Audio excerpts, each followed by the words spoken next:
কিন্তু আমার বক্তব্য ছিল, আমার এলাকাতে আমি দেখেছি একটি দোকানে রাত্রিবেলা মেয়েরা মদ খেত।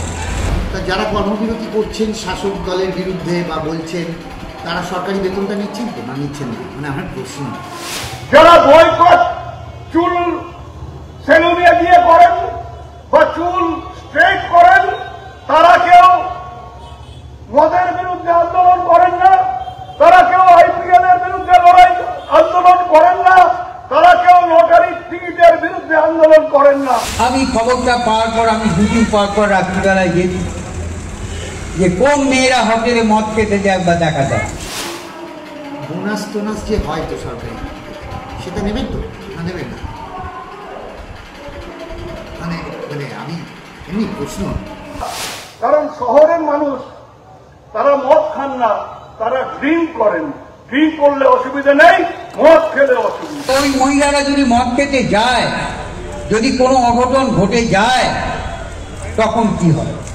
আচ্ছা ধরুন যারা বলছেন এই আমাদের এদিক চারিদিক থেকে, তারা যারা সরকারি কোনো পুরস্কার বা ইত্যাদি নিয়েছিলেন, তারা ফেরত দেবেন? বলুন, ফেরত দিয়ে দিচ্ছি। সে বলেই তো করতে পারছেন, এটা তো মানতে হবে, এটা তো অস্বীকার করে লাভ নেই। কিন্তু আমার বক্তব্য ছিল, আমার এলাকাতে আমি দেখেছি একটি দোকানে রাত্রিবেলা মেয়েরা মদ খেত। তার নাম হচ্ছে বিকাশের ঘর।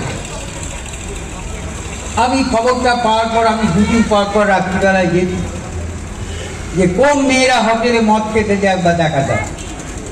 আমি হোটেলওয়ালাকে বলে এসেছি, এখন থেকে কোনো মহিলাই হোটেলে মদ খেতে যাওয়া যায়।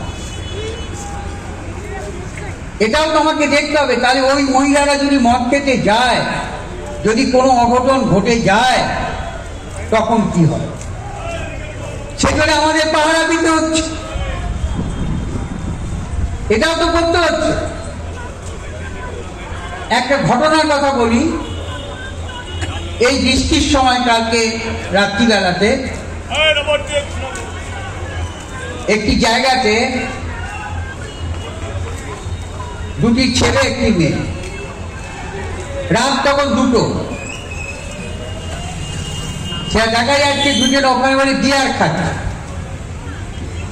যথারীতি পুলিশকে জানা হলো, বাবা মাকে ফোন করা হলো যে রাত 2টোর সময় আপনারা আপনার মেয়ে কোন রাত জাগো আন্দোলনে গেছে। পুলিশ এসে তুলে নিয়ে যান।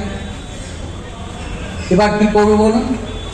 যে আমাদের ছেলেরা যদি না পাহারা দিত, তাহলে ওই মদ্যপ অবস্থায় মেয়েটা যদি কিছু হয়ে যেত, তাহলে তখন তো আবার দায়িত্ব আমাদের করতো লোকে।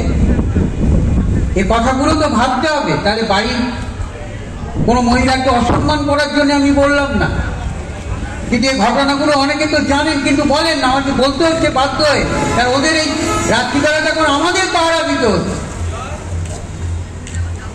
বাবা মা কি খোঁজ নেবে না? বাবা মা কি জানে না যে আমার মেয়ে সন্ধ্যেবেলায় কোন মদের দোকানে যাচ্ছে?